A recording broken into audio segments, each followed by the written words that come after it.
주님의 이름으로 환영하고 축복합니다.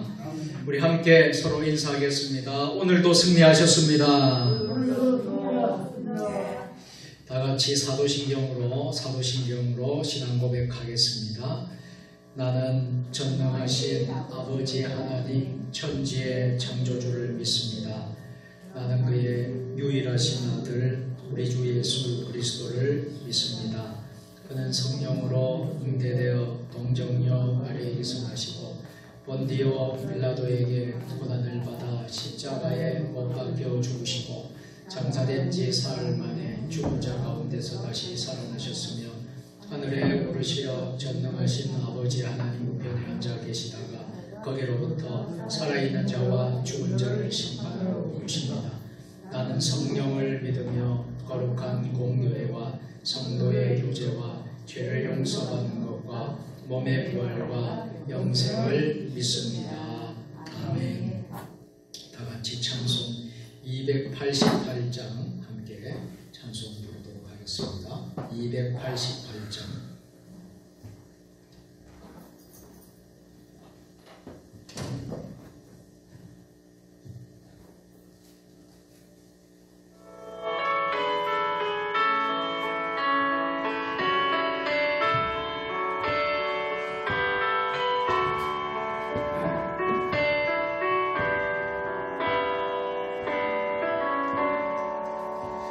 예수를 나의 구주 삼고 성령과 피로서 거듭나니 이 세상에서 내 영혼이 하늘의 영광 누리도다.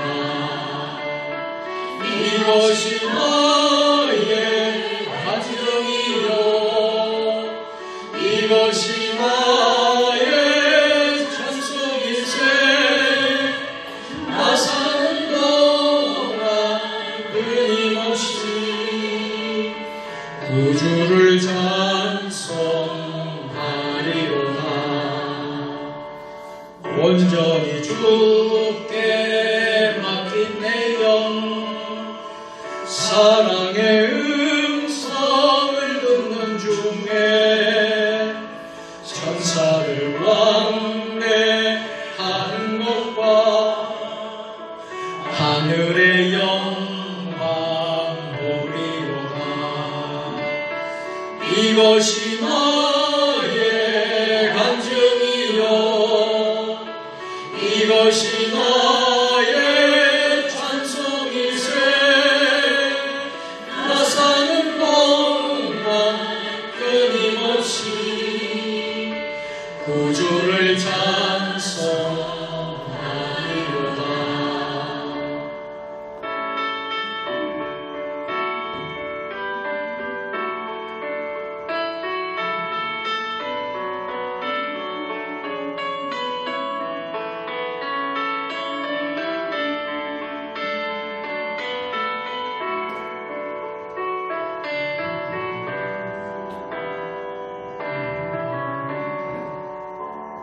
주 안에 기쁨 누림으로 마음의 풍랑이 잠잠하니 세상과 나는 강보도 없고 구속한 주만 보이도다.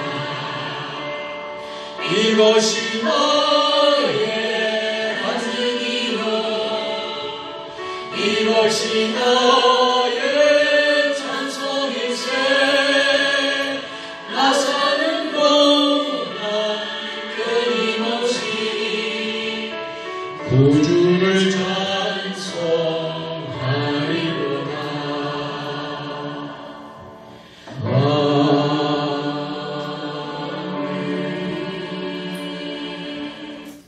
이 시간에 우리를 대표해서 손영식 집사님께서 기도 인도해 주시겠습니다.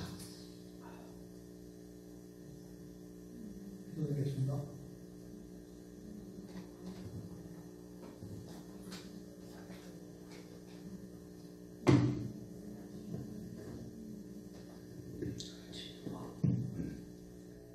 여호와는 나의 목자이시니 내가 부족함이 없으리로다. 사랑과 은혜가 풍성하신 하나님 아버지, 지난 한 주간 동안도 저희를 눈동자같이 지키시고 보호해 주신 은혜를 감사드립니다. 추수와 감사의 계절인 11월을 허락하여 주심을 감사드립니다. 오늘 찬양 예배로 주의 대상 앞에 모여든 권속들의 상한 마음을 위로하시고 절망 속에서도 주님을 의지하는 믿음을 가지고 온 성도들에게 새 소망을 부어 주옵소서. 연로하신 교우들에게 건강의 복을 주시고 저희를 위하여 드리는 눈물의 기도를 기억하여 주옵소서. 이제 자녀 자손들이 그 기도의 맥을 이어가게 하옵소서. 저희가 부르는 찬양이 치유의 찬양이 되게 하시고 화합과 기쁨의 찬양이 되게 하옵소서. 저희 세종균의교회가 호산나의 찬양이 넘치는 교회가 되기를 원합니다. 저마다 성도님들의 가정이 찬양이 넘치는 가정이 되게 하옵소서. 가정의 여러 가지 문제로 고통받는 저희 자녀들에게 하늘의 긍휼과 자비로 평안함을 허락하여 주옵소서. 육신의 질병을 여호와 라파 하나님께서 치료하여 주옵소서. 직장과 일터의 문제 때문에 고민하는 성도가 있습니다. 내게 능력 주시는 자 안에서 내가 모든 것을 할 수 있다는 믿음으로 승리하게 하옵소서. 세상 풍파 아무리 심해도 주님 앞에 나온 심령들 주님께서 예면하지 마시고 위로해 주옵소서.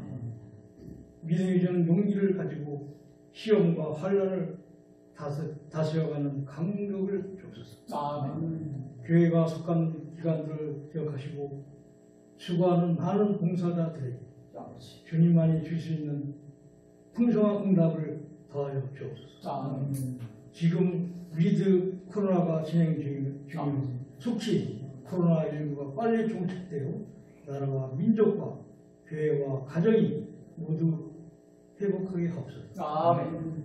2021년 단일 기도회가 11월 20일까지 진행되고 있니 전 성도들이 참여하여 큰 은혜 받게 하시고 하나님을 자랑하는 간증의 주인공들이 되게 하옵소서. 세종균의교회 4대 비전을 위하여 기도드립니다. 영성이 흐르는 교회, 지역과 함께하는 교회, 열방을 품는 교회, 다음 세대를 준비하는 교회가 되게 하옵소서. 세종균의 교회가 사도행전에 나오는 초대교회와 같이 부흥하는 교회가 되게 하옵소서. 말씀을 전하신 주의 사자 오병훈 담임목사님 주의 능력을 붙들어 주시고 힘있게 권세 있는 말씀을 전할 수 있도록 날마다 영육간에 강건함을 주시옵소서. 예배의 시종을 주님께 의탁하고 거룩하신 예수님 이름으로 기도합니다. 아멘.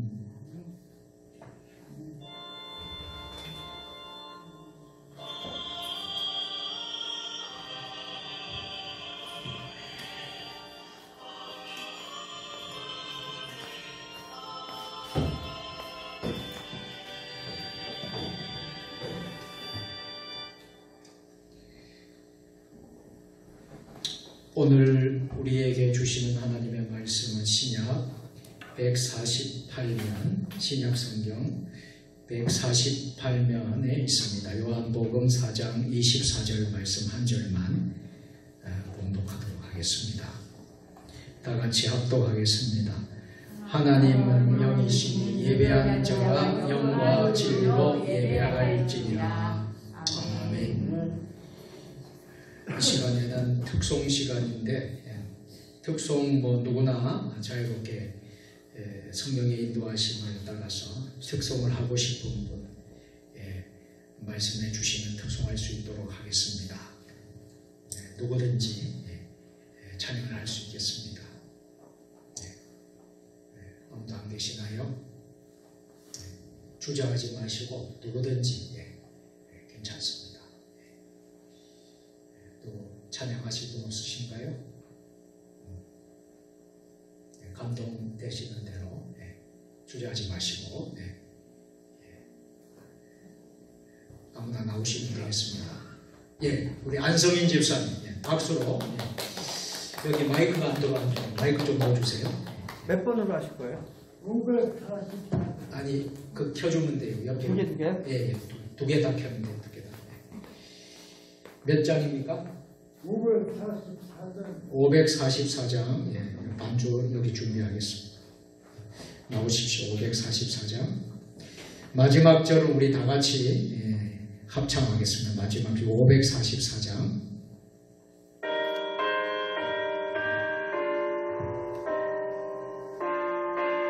마이크 잡고 하세요. 마이크 잡고.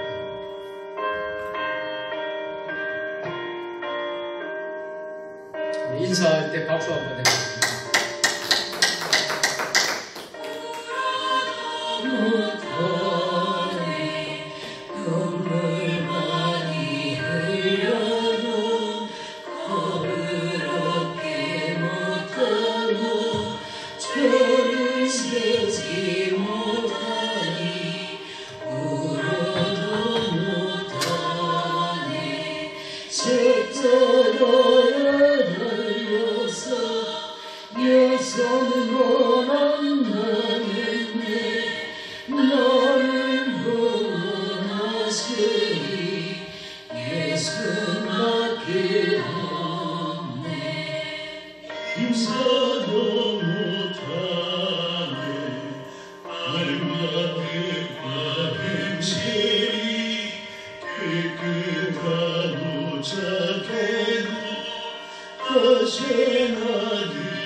사절 다 같이 하겠습니다. 믿으면 되겠네.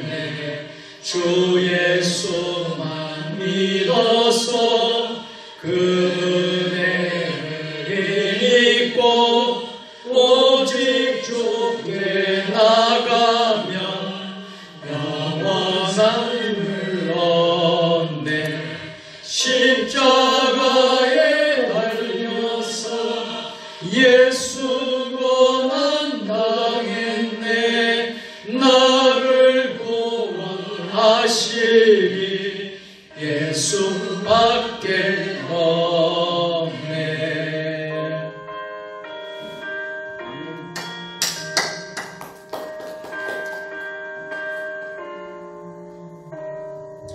아멘. 안성인 집사님 귀한 찬양 특송 감사드립니다. 하나님께서 이 찬양을 기뻐 받으신 줄로 믿으시기를 바랍니다. 아멘. 감사합니다.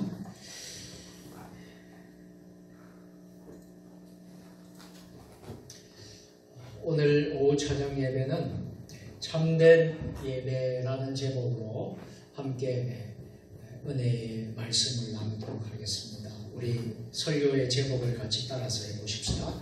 참된 예배. 참된 예배.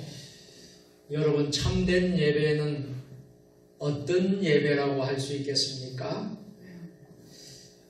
먼저 결론을 말씀드리면 우리 하나님 앞에서 참된 예배는 신령과 진정으로 영과 진리로 장소나 때나 관계없이 영과 진리로 하나님께 예배드리는 것이 참된 예배인 줄 믿으시기를 바랍니다. 종교개혁주의를 지난 주간에 우리가 지켰습니다. 종교개혁은 어떤 면에서 신앙개혁이라고 했습니다. 교회의 개혁이라고 했어요. 예배의 개혁이라고 할 수도 있겠습니다. 왜냐하면 그 당시에 로마 가톨릭의 미사라고 하지요. 지금도 가톨릭은 예배를 미사라고 합니다. 미사. 이 미사는 겉으로는 화려하고 겉으로는 장엄하기는 했지만 지나치게 형식적이고 의식주의적이고 외형적인 것이 참 많았다라는 것입니다. 그 대신 하나님의 말씀이 바르게 선포가 되어져야 되는데 하나님의 말씀이 바르게 설교되지 않았습니다. 그래서 로마 가톨릭 교회는 참 부패와 이미 지난주에 제가 다 말씀드린 대로 참 너무나 종교가 참 타락하고 부패했다고 볼 수 있습니다. 그래서 종교개혁을 일으키면서 우리 개신교회가 개혁교회 전통을 따르는 교회가 탄생하면서 오늘날 지금까지 우리는 기독교 개신교를 우리가 믿으면서 개혁교회 전통을 이어가고 있는 줄로 믿으시기를 바랍니다. 철저히 예배 중심이었다 하는 거예요. 종교개혁의 중심 가운데는 예배 중심. 그래서 이 예배가 얼마나 중요한가 하는 것은 제가 더 이상 강조를 안 해도 여러분들이 신앙생활, 믿음생활을 해오면서 절실히 느꼈을 것입니다. 우리가 지난 코로나를 경험하면서 팬데믹이 되면서 장기화되면서 근 2년 이상 지금 이어져 가고 있어요. 그런데 아직도 코로나는 종식되지 않고 있습니다. 많은 것을 우리는 참 다시 되돌릴 수 없는 일들이 너무나도 많이 있습니다. 다시 예전의 모습으로 돌아갈 수 있을까? 다시 예전 교회의 모습으로 돌아갈 수 있을까? 다시 예전의 신앙으로 다시 돌아갈 수 있을까? 그런 염려와 걱정이 너무도 우리는 많습니다. 여러분, 우리가 예배의 회복, 예배의 개혁이 일어나지 않는 이상 우리가 다시 돌아가기란 어려울 것입니다. 그래서 예배가 참 중요해요. 우리가 예배를 소홀히 해서는 안 되겠습니다. 특별히 우리가 주일날 드려지는 예배, 여러분들 어떤 면에서 우리가 철저히 예배를 지키고 또 여러분들이 주일을 거룩하게 구별해서 성수주일하고 여러분 주일을 온전히 하나님께 드리게 되면 그 시간이 결코 여러분 아까운 시간이 아니에요. 손해되는 시간이 아니에요. 어떤 경우에 어떤 많은 사람들은요, 예배 시간조차 아깝게 생각하는 사람이 있습니다. 이 예배 시간 1시간, 이 시간이 소중한 시간인데 이것을 정말 아깝게 생각한다면 여러분 그 예배가 참된 예배일 수가 없습니다. 우리는 최고의 시간과 최선을 다해서 우리는 하나님을 예배하고 있어요. 그런데 이 시간이 여러분 결코 여러분 이 시간이 헛된 시간이 아님을 믿으시기를 바랍니다. 그런 면에서 우리 같이 한번 인사하십시다. 예배의 승리자가 됩시다. 또 인사하겠습니다. 예배의 목숨을 겁시다. 여러분, 참된 예배는 예배의 목숨을 거는 것입니다. 진실되게 예배를 드리는 것입니다. 여러분, 우리가 참 일제 억압시대에도 여러분 예배를 드렸습니다. 6.25 전쟁 통에도 예배를 드렸습니다. 어려운 그 순간에도 예배를 드렸습니다. 왜? 신앙인들은 예배가 목숨과 같기 때문에. 그래서 예배를 우리가 소홀히 해서는 안 되겠다는 거예요. 코로나 시대에도 우리가 예배를 소홀히 해서는 안 되겠다. 그래서 여러분 우리가 예배를 목숨처럼 생명처럼 지켰기에 이 코로나 시대에도 여러분 많은 교회들이 어려운 가운데서도 예배를 지키고 있는 줄로 믿습니다. 그렇기 때문에 한국교회가 소망이 있는 거예요. 다 여러분 코로나 있고 어렵다고 해서 예배를 다 중단하고 신앙을 잠시 중단하고 우리가 그렇게 했다고 하면 여러분 아마도 우리 한국교회가 이 코로나 때문에 무너진 교회들이 엄청나게 많을 것입니다. 물론 코로나가 들어와서 5만 교회가 되는 교회 가운데 참 많은 교회가 예배당이 참 사라지고 없어지는 아픔도 겪었습니다. 여러분 참 안타깝게도 여러분 많은 교회들이 여러분 교회를 예배 코로나 때문에 참 어려움을 보고 교회가 참 없어지고 사라지는 그런 아픔을 겪었어요. 1000개 교회 이상 여러분 교회가 여러분 아픔을 겪었다고 저는 소식을 들었습니다. 참 너무나 안타까운 이야기예요. 그러나 목숨처럼 생명처럼 예배를 지켰던 교회들은 하나님이 참 지켜주셨어요. 할렐루야. 우리 세종주님의 교회도 어려운 순간들이 있었지만은 참 예배를 쉬지 않고 지금까지 드렸습니다. 한 사람이 모이든 두 사람이 모이든 소수의 무리가 모이든 예배를 쉬지 않았습니다. 새벽 기도회를 쉬지 않고 수요예배, 금요예배 우리가 다 예배를 드려왔습니다. 참 어렵고 힘들었지만은 그래도 우리가 예배를 지키면서 드려왔어요. 하나님이 우리에게 은혜를 주실 줄로 믿습니다. 이제 위드 코로나가 되면서 좀 더 완화되고 또 많은 또 인원들도 교회를 올 수 있게 되었는데 위드 코로나가 되었다고 교회에 구름대처럼 모든 성도들이 그동안 나오지 못했던 성도들이 나올 수만 있다면 얼마나 좋았겠습니까? 그런데 참 교회마다 그렇지 않는 모습을 보고 있습니다. 왜 이렇게 되었을까요? 그 1년 6개월, 2년가량 너무나도 익숙해진 거예요. 예배를 빠지는 게 익숙해졌고 예배를 안 드리는 게 어쩌면 익숙해져 가고 있어요.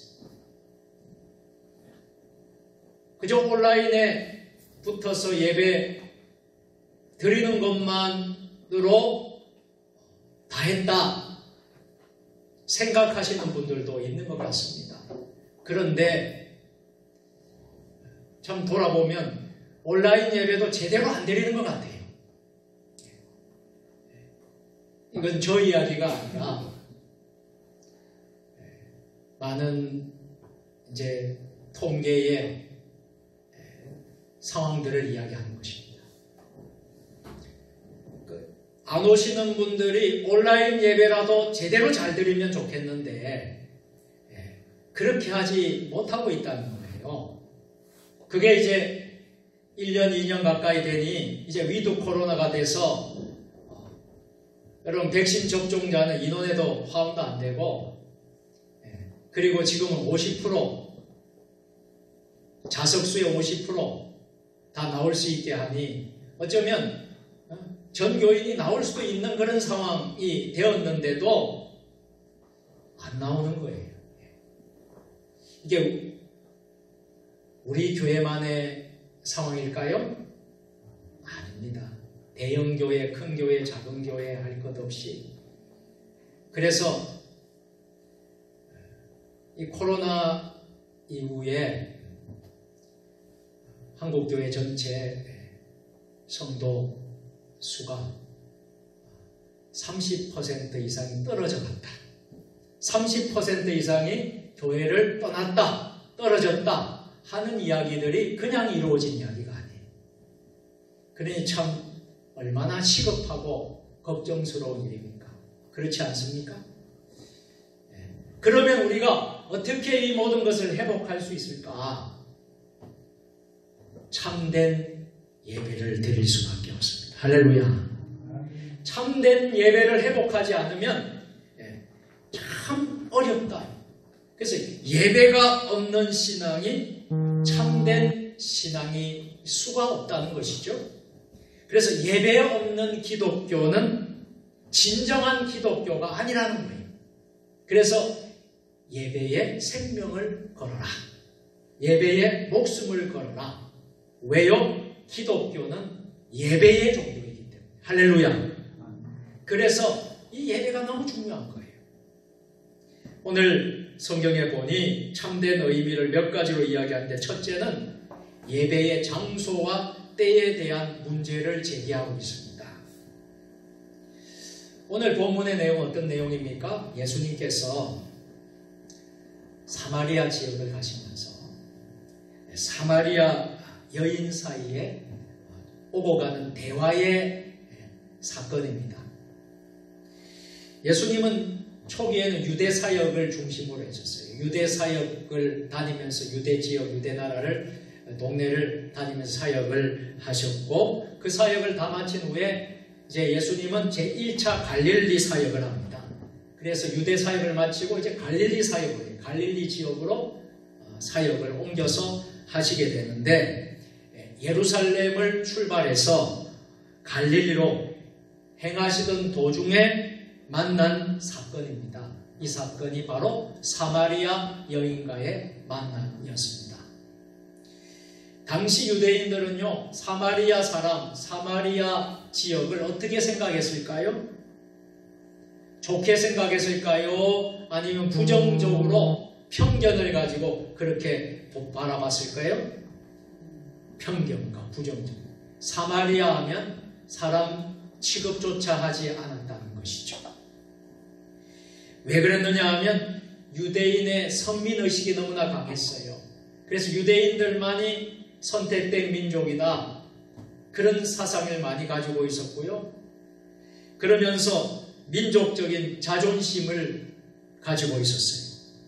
그런데 특히 이방인 사마리아 사람들 감정이 좋았겠습니까? 감정이 좋지 않았어요. 그들과는 악감을 가지고 있었던 때였습니다. 그런데 우리 예수님께서는 유대인들의 그 폐쇄적인 생각을 다 깨트려 버리시는데요. 하나님 유대인들의 하나님이 아니라는 거예요. 하나님 유대인들의 하나님만이 아니라는 거예요. 이방인의 하나님도 되신다는 거예요. 할렐루야. 그것을 보여주시기 위해서 사마리아로 의도적으로 사마리아 지역으로 가셨어요. 그리고 의도적으로 사마리아 여인과 대화를 나누셨어요. 우리가 볼 때는 이게 어떻게 이렇게 될 수 있을까?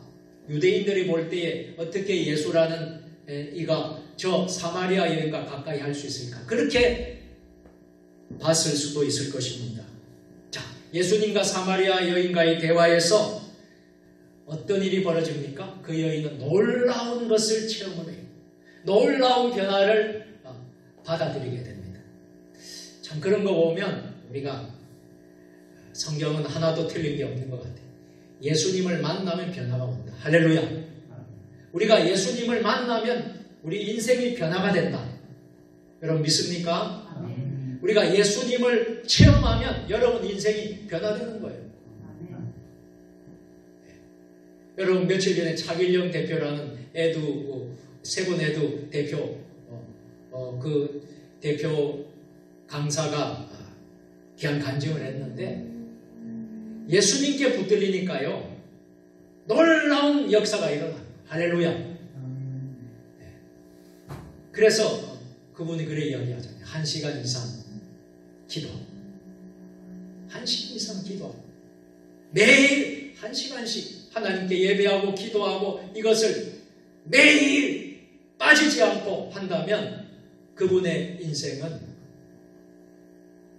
보장이 된다. 할렐루야.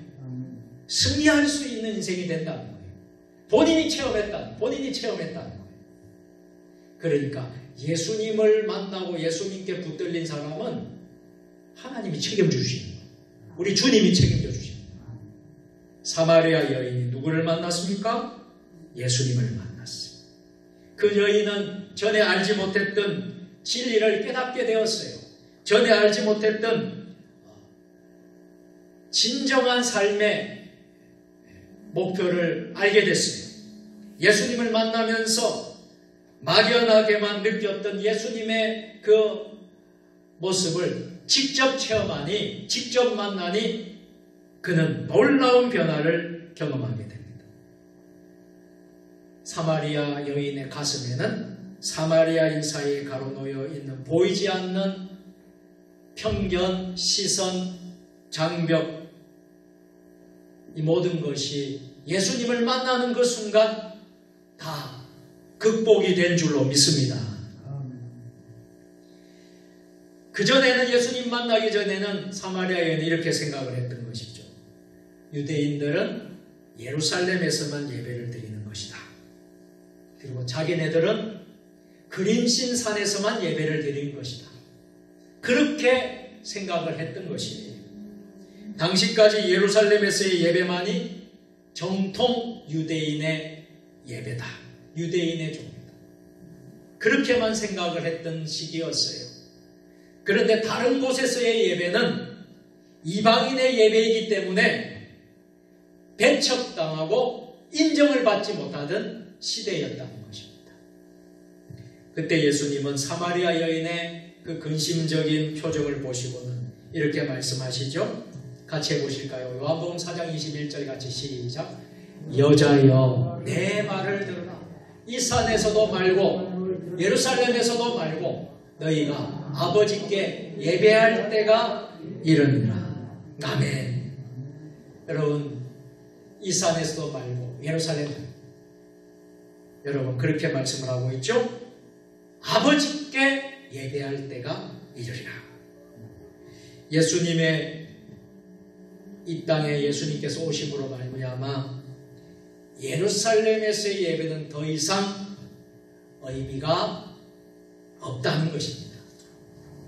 어디든지 예수님의 이름으로 모인 곳에서는 예배를 드릴 수 있다는 것입니다. 할렐루야. 몇 사람이 되든 어느 곳이든 예수님의 이름으로 모인 곳에서는 예배를 드릴 수 있다. 여러분 우리가 이 성전에서 우리가 예배를 드리지만은 성전 밖에서는 예배를 못 드립니까? 아니죠. 여러분 일터에서 직장에서 예배 드릴 수 없습니까? 아니죠. 드릴 수 있죠. 여러분 가정에서도 예수님의 이름으로 예배를 드릴 수 있지요. 예수님이 오심으로 그렇게 되었다는 것이 참 귀한 것 같아요. 뭐가 귀하느냐? 예배가 귀한 것이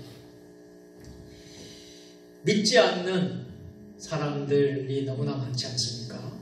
세상에는 믿지 않는 사람들이 참 많거든요. 그런데 또 그분들하고 우리가 단절하고 절교하고 살 수 없잖아요. 함께 더불어서 살아야 되잖아요. 또 안 믿는 사람하고 우리가 가깝게 지내야 되잖아요. 교회를 안 다니고 신앙이 없을 뿐이지 참 누구보다도 가까운 그런 사이도 참 많습니다. 참 착한 사람이 참 많습니다. 자, 그들과 우리가 해야 되는데 참 우리가 그들과 만나면서 여러분 그 장소가 예배의 장소가 된다면 얼마나 좋겠어요. 그러면서 안 믿는 사람 한두 사람이 변화받고 그러면 그 자리가 여러분 예배의 자리가 되는 거예요. 여러분 그런 경험들 여러분 하지 않습니까? 아무도 예수 믿는 사람이 없어요. 근데 나 혼자 예수 믿다. 그런데 이 공간이 예배의 공간이 되었으면 좋겠다. 근데 아무도 믿는 사람이 없어요. 한 사람이라도 믿으면 그 두 사람이 같이 예배 드리면 참 좋겠어요. 근데 그렇지 못할 경우가 있잖아요. 그런데 마음에는 예배 드리고 싶은 마음이 있어요. 예배를 혼자라도 예배를 드리죠. 예배를 드리고 또 그런 마음이 도전이 오면 누군가 같이 예배 좀 드리자고 말하고 싶은 마음이 들잖아요. 그러면 같이 이 예배를 드릴 수 있겠느냐. 근데 성령님께서 그 마음을 감동시켜 주셔서 그러면 나도 예배를 드리겠다. 그러면 그 공간이 어떤 공간이 돼요? 예배의 자리가 돼요. 할렐루야. 그래서 직장이 예배의 장소가 바뀌어요. 여러분 그런 경험들 우리가 했어요. 학교 여러분 학교가 예배의 자리가 되는 거예요. 참 얼마나 기회예요. 학교에서 예수 믿는 사람들이 한두 명 모여서 찬양을 하고 기도를 하고 예배를 드리는 그런 역사가 일어나요. 그런데 차별금지법이 통과가 되면 그렇게 하지도 못한다. 우리가 자유롭게 찬양하고 기도하지를 못한다는 거예요. 그런 시대가 올 수도 있다는 거예요. 우리가 교회 안에서만 할 수 있고 교회 밖에서는 못하는 그런 어려움이 올 수도 있다는 거예요. 그래서 우리가 참 정신 차리고 기도하지 않으면 안 되겠다. 저와 여러분들은 진정으로 하나님 앞에 어느 장소이든 오늘 예수님은 장소가 중요하지 않아서 예루살렘이든 그린심산이든 그게 중요한 것이 아니라 어떤 장소이든 어떤 나라이든 그게 중요한 것이 아니라 한번 따라서 합시다. 예수 그리스도가 중심이 되어 하나님께 예배 드려야 합니다. 할렐루야. 예수 그리스도가 중심이 됐습니다. 그럼 저는 많이 봤어요. 예배 드린다고 하는데 예배 드리는데 싸우더라고요. 왜 예배 드리는데 왜 싸웁니까? 왜 예수 믿는 사람들끼리 왜 모여가지고 여러분 싸웁니까? 왜 서로? 너무 안타까워. 우리가 그렇게 하면 안 되죠. 정말 하나님 예수 중심이 아니기 때문에 싸우는 거예요. 예수 중심이 아니기 때문에 자기 의견 말하고 자기 주장 말하고 연합회 모임에도 보면 그런 일들이 일어나요. 그런데 예수님이 중심이 아니기 때문에 자기 주장을 하면서 다툼이 일어나는 거죠. 여러분 우리는 예수 그리스도가 철저히 중심이 되어서 하나님께 예배드리는 저와 여러분 될 수 있기를 주의 이름으로 축원합니다. 여러분이 있는 장소가 예배의 장소가 되기를 축복합니다. 그래서 여러분 때와 장소에 대한 문제를 오늘 예수님이 가르쳐 주십니다. 어느 때 어느 장소이든 뭐가 중요하느냐 하면 예수 그리스도의 이름으로 예수 그리스도의 중심으로 드려지는 것이 중요하다. 할렐루야. 그렇게 오늘 말씀을 하고 있습니다. 자, 두 번째는 예배에 대한 목적에 대해서 예수님이 가르쳐 주셨어요. 참된 예배는 목적이 있는 거예요. 여러분, 우리가 어떤 모임을 하든 어떤 단체에 우리가 하든 뚜렷한 목적이 있어야 됩니다. 목적. 왜 이 모임은, 왜 이 단체는 이 목적을 위해서 모인 단체는 다 목적이 있습니다. 그러면 예배에도 목적이 있다는 거예요. 예배에도. 예배에는 어떤 목적이 있느냐는 거예요. 예수님은 오늘 이어서 사마리아 여인에게 이렇게 말씀을 하고 있어요. 오늘 22절 말씀 같이 읽겠습니다. 너희는 알지 못하는 것을 예배하고 우리는 아는 것을 예배하노니 이는 구원이 유대인에게서 남이라. 아멘. 오늘 우리가 읽은 요한복음 4장, 우리가 전체를 다 읽지를 못했어요. 여러분들이 오늘 설교를 좀 더 이해하려면 1절부터 마지막 절까지 전체를 여러분 한번 읽어보셔야 됩니다. 근데 4장을 우리가 보면 예수님과 사마리아 여인 사이의 대화를 보면서 예배라는 말이 몇 번 나올까요? 예배라는 말이 몇 번 나올까요? 10번 나옵니다. 여러분 4장 본문을 한번 여러분들이 찾아서 읽어보시면 예배란 말이 10번 나와요. 그만큼 예수님이나 사마리아 여인은 예배 문제를 심각하게 다루고 있다는 거예요. 예배가 얼마나 중요한 것인가라고 말하고 있는 거예요. 이 구절에서 사마리아인들의 예배에 대한 문제성을 예수님이 지적을 합니다. 자, 그렇다면 오늘날도 우리가 예배를 드리는데 우리 주님이 보실 때 이 예배가 받을 만한 예배인지, 우리가 예배를 드리는데 정말 하나님이 받지 않는 예배라면 우리가 예배를 잘못 드리고 있는 것 아니겠습니까? 이 사마리아인의 예배에 대한 문제성을 지금 지적하고 있는데 어떤 말씀입니까? 오늘 21절 보니까 너희는 알지 못하는 것을 예배하고, 한번 따라 너희는 알지 못하는 것을 예배하고, 이것이 문제라는 거예요. 알지 못하는 것을 예배하고. 이는 사마리아 사람들은 성경을 믿어요. 성경을 믿지만은 모세 오경만 믿는다는 거예요. 모세 오경만 믿고 다른 성경은 잊어버렸다는 거예요. 여러분, 성경에는 모세 오경만 있습니까? 아니죠. 복음서도 있고 선지서도 있고 예언서도 있고요. 역사서도 있고요. 성경에는 많은 말씀들이 있는데 모세 오경만 믿었던 거예요. 모세 오경만. 율법만 믿었던 거예요. 율법만. 선지서를 버렸으니 성경대로 믿는 믿음, 건강한 믿음이 아니었던 것입니다. 더구나 메시아에 대한 기대가 명확하지 못해요. 왜? 율법만, 모세 오경만 믿었기 때문에. 구원이 그래서 유대인에게서 나는 것에 대한 지식이 부족했습니다.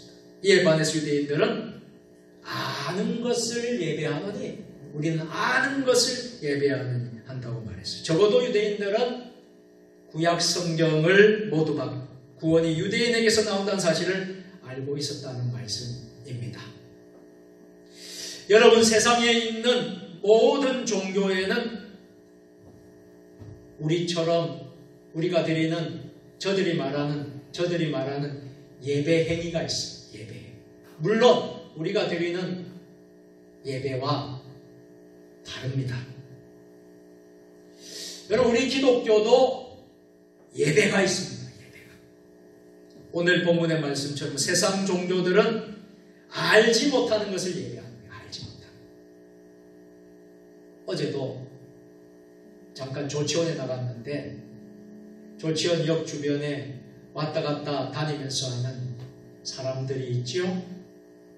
남녀가 혹은 또 두 사람이 꼭 이렇게 다니면서 조그마한 가방을 이렇게 메고 지나가는 사람 붙들고 말을 하죠.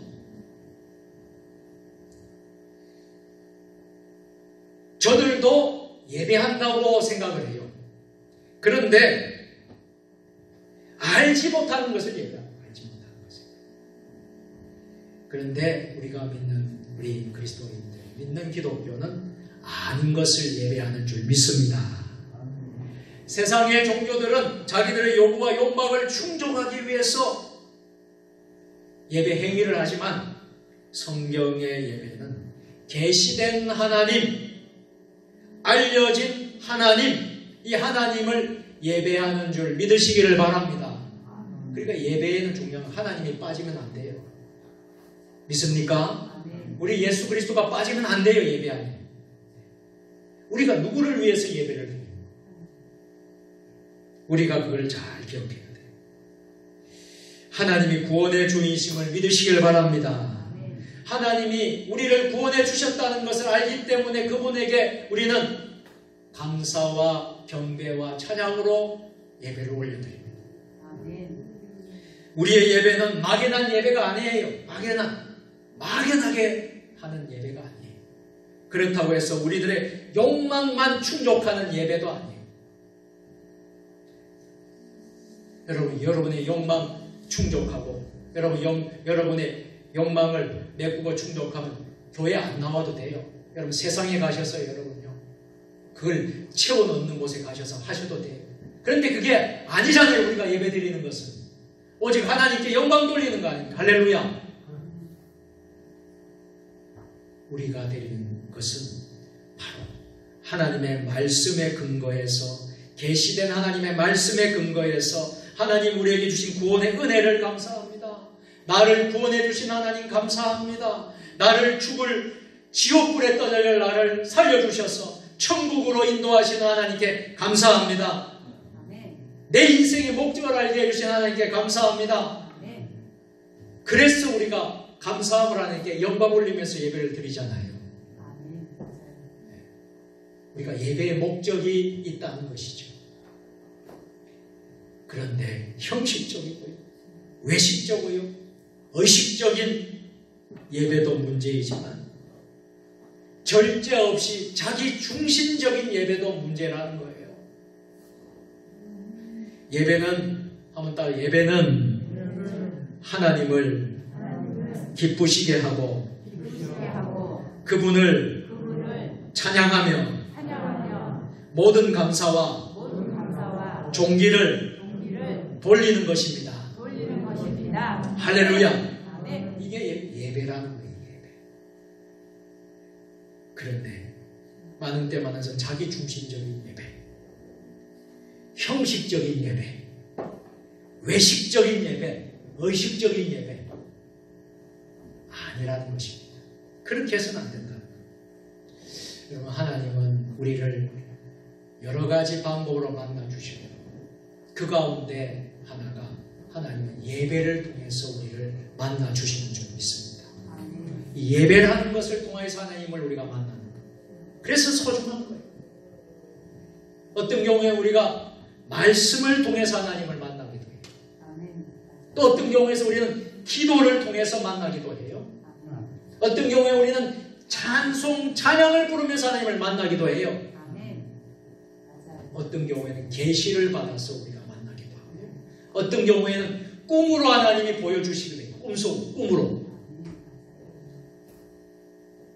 그래서 여러분들 우리가 하나님 만나는 방법이 여러 가지인데 우리는 예배를 통해서 하나님을 만나야 될 줄로 믿습니다. 자, 그래서 여러분 예배 순서에 찬송 순서도 있고 기도도 있고요, 성경 봉독도 있고 말씀 선포도 있고 또 헌금 드리는 시간이 있죠. 또 찬양하는 시간, 축도하는 순서도 있어요.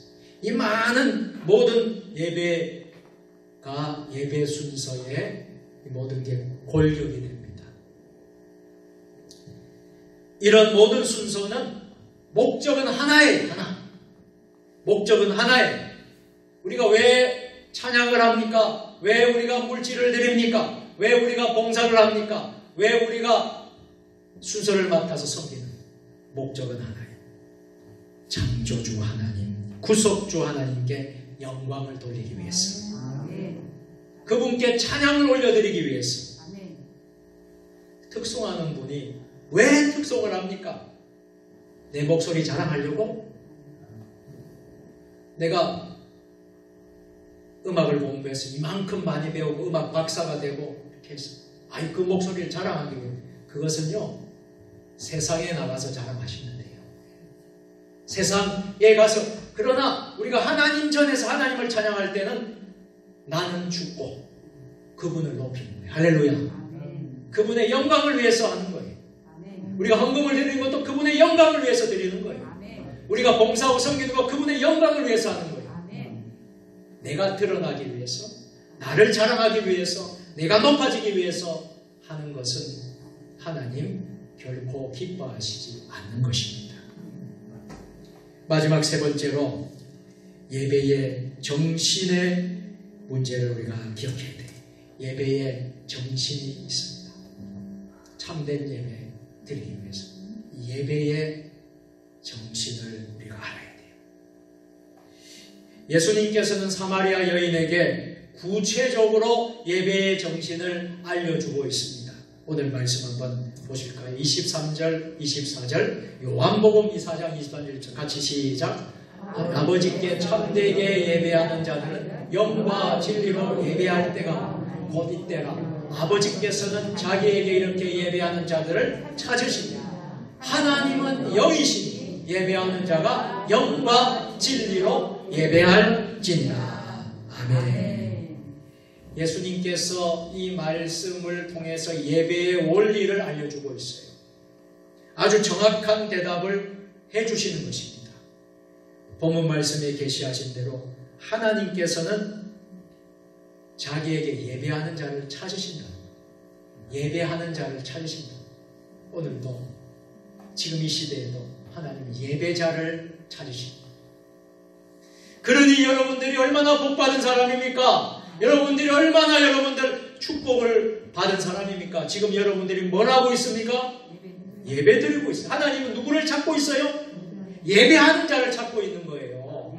그러니 예배가 얼마나 중요합니까? 이래도 여러분들 예배를 소홀히 하시겠습니까? 예배를 우리가 귀하게 여겨야 돼요. 참 이것이 바로 참된 예배입니다. 그리고 하나님께서 인생을 지으신 이유를 말씀하시는데 내가 인생들을 지은 이유는 무엇인가 하면 내가 예배를 받기 원합니다. 할렐루야. 하나님이 예배를 받기를 원하신다.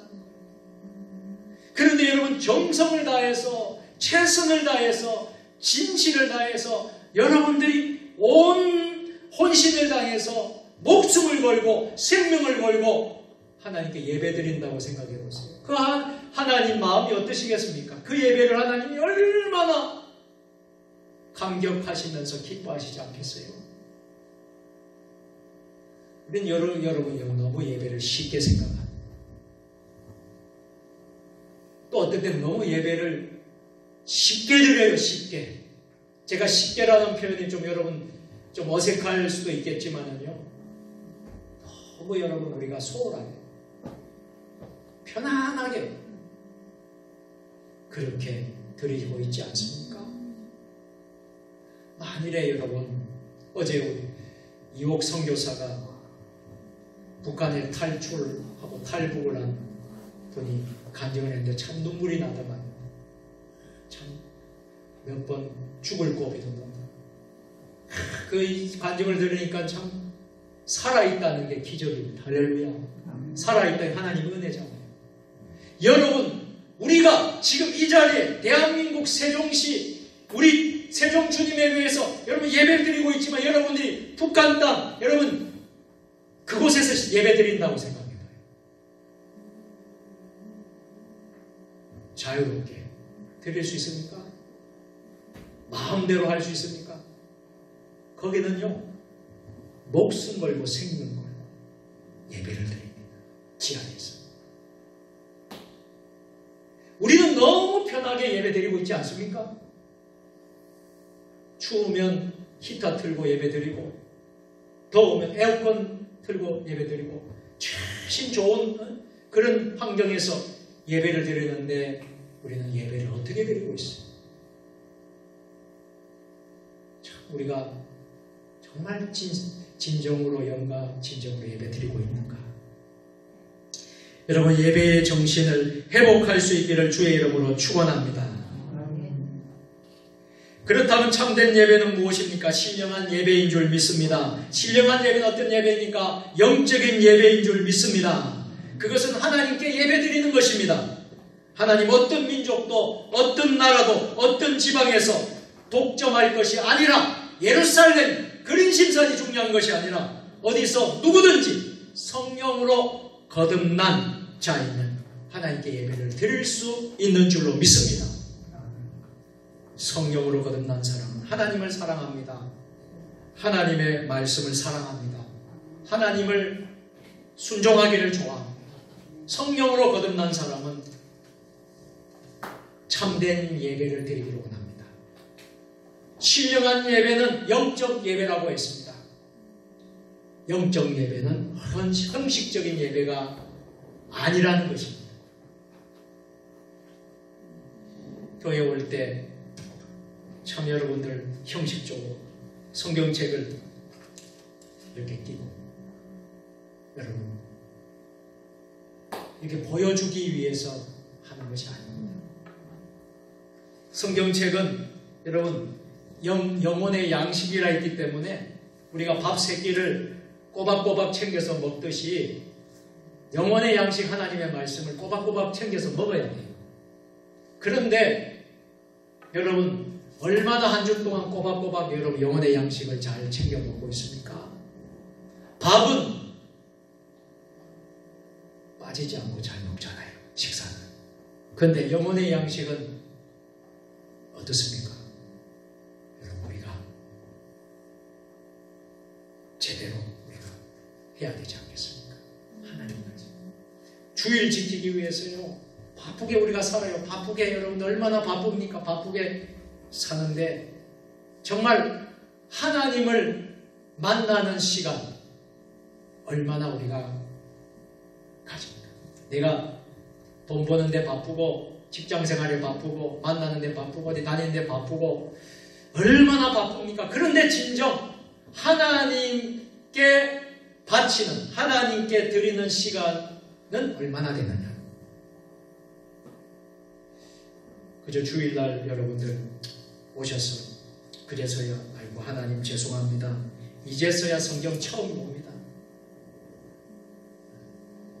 지난 월요일부터 토요일까지 너무 세상이 바빠가지고요. 하나님 말씀은 한 번도 못 읽었습니다. 이제 주일날 딱 한 번 펼칩니다. 하나님 용서해 주세요. 정말 용서해 주세요. 여러분 그렇게 하십니까? 우리가 매일매일 하나님 말씀을 우리가 먹고 또 우리 말씀대로 또 살고 우리의 삶이 예배의 삶이 되기를 주의 이름으로 축원합니다. 하나님의 특권입니다. 기독교인의 특권입니다. 우리들의 삶의 중심입니다. 우리가 살아있음을 확인하는 것은 바로 예배자로 사는 것입니다. 그래서 우리는 이 예배를 통하여서 그분께 하나님께 우리 높이고 구원에 대한 우리들의 응답을 하고 구원에 대한 우리의 기쁨을 올려드리고 환희를 느끼면서 우리는 하나님이 우리를 이렇게 구원해 주셨구나. 하나님이 이렇게 우리에게 복을 주셨구나. 하나님이 이렇게 우리에게 은혜를 베풀어 주셨구나. 감사와 찬송을 올리고 우리가 예배를 드리는 것입니다.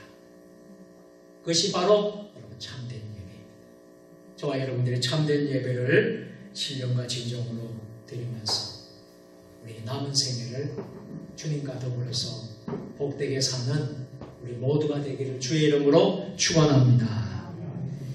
전능하신 하나님 아버지, 오늘 참된 예배에 대해서 말씀을 나누었습니다.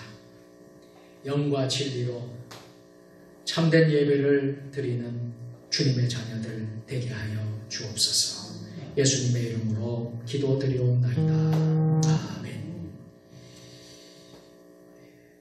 교회 소식을 알려드리겠습니다. 주보를 참조해 주시고요. 낮에도 광고했습니다. 11월 달 목회 일정들은 잘 보시고 여러분들이 협력해 주셨으면 감사하겠습니다. 추수감사 과일 채소 봉헌을 합니다. 11월 21일까지 강단에 여러분들이 섬겨주시고 또 봉헌해 주시면 감사하겠습니다. CFC 에바다 찬양단과 함께하는 추수감사 찬양제를 올려드립니다. 위드 코로나가 되었기 때문에 우리가 추수감사 찬양제를 하게 되었습니다. 여러분들 기도해 주시고 또 많이 참여해 주시고 또 은혜 받는 시간이 되었으면 좋겠습니다. 다니엘 기도회 오늘 밤도 합니다. 오늘 밤은 찬양사역자 극동방송의 8시에 밤 8시에 찬양 프로그램을 진행하는 지선 찬양사역자가 오늘 간증을 합니다. 저도 이번 우리 지선 사역자의 간증을 좀 들었습니다. 참 귀하고 아주 은혜가 되더라고요. 오늘 참 은혜가 되리라 생각을 합니다. 오늘 밤도 많이 참여해 주시기를 부탁드리겠습니다. 차량은 기존대로 시간대로 그렇게 차량을 돌고 있으니까 여러분 차편이 필요하신 분들 잘 이용해 주시기를 부탁드리겠습니다. 나머지 광고 주보를 참조해 주시면 되겠습니다. 우리 함께 서로 인사하겠습니다. 오늘도 승리하셨습니다. 한 주간도 은혜 받으시기를 바랍니다. 384장 찬송 부르신 후에 축도로 오늘 예배를 모두 마치겠습니다.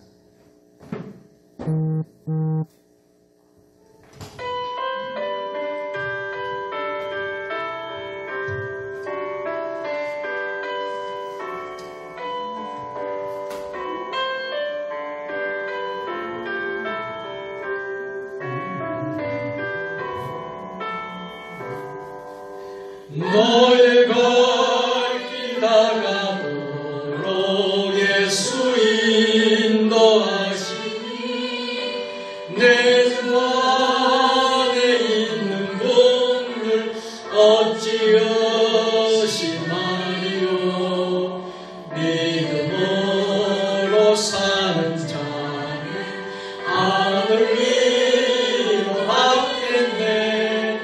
무슨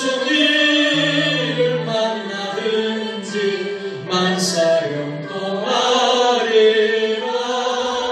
무슨 일을 만나든지 만사형통하리라. 나의 갈 길 나가도록 예수 인도하시니 어려움이 당한데도 족하는 나는 심히 고단하고 영원 매우 가라나. 나의 앞에 반석에서 생물나게 하시네. 나의 앞에 반석에서 생물나게 하시네.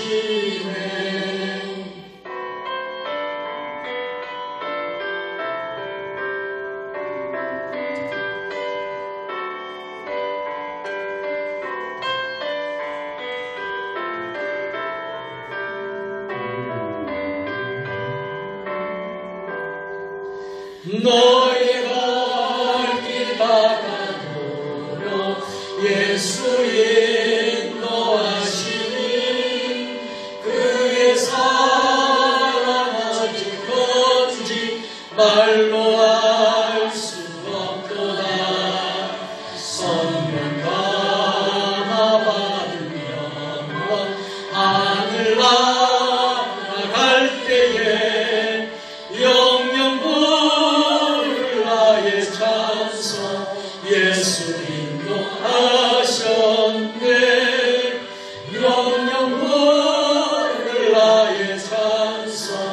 예수 인도하셨네.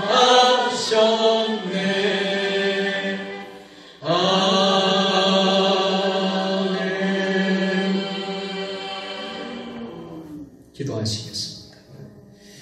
이제는 우리 주 예수 그리스도의 은혜와 아버지 하나님 무한하신 사랑하심과 성령의 감화 감동 역사 교통 위로 교제하시니 주일 찬양 예배를 드리면서 참된 예배의 의미를 깨닫고 우리의 일평생 예배자로, 예배의 승리자로, 또 주님이 주시는 은혜와 축복을 받고 예배의 사명 잘 감당하기로 결단하는 사랑하는 주의 자녀들 머리 위에, 가정과 일터와 직장 위에, 우리 교회 위에, 한국교회와 또 이 나라 민족 역사 위에, 세계 열방 모든 선교사님들 사역 위에 지금부터 영원까지 함께 하시기를 간절히 축원하옵나이다.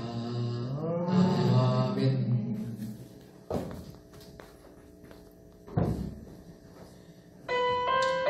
예배를 모두 마쳤습니다. 한 주간도 평안하시고 한 주간도 은혜 가운데 보내시길 바랍니다. 오늘 저녁 8시 2021년 다니엘 기도회 때 여러분들 만날 수 있게 되기를 바랍니다. 안녕히 돌아가시길 바랍니다. 감사합니다.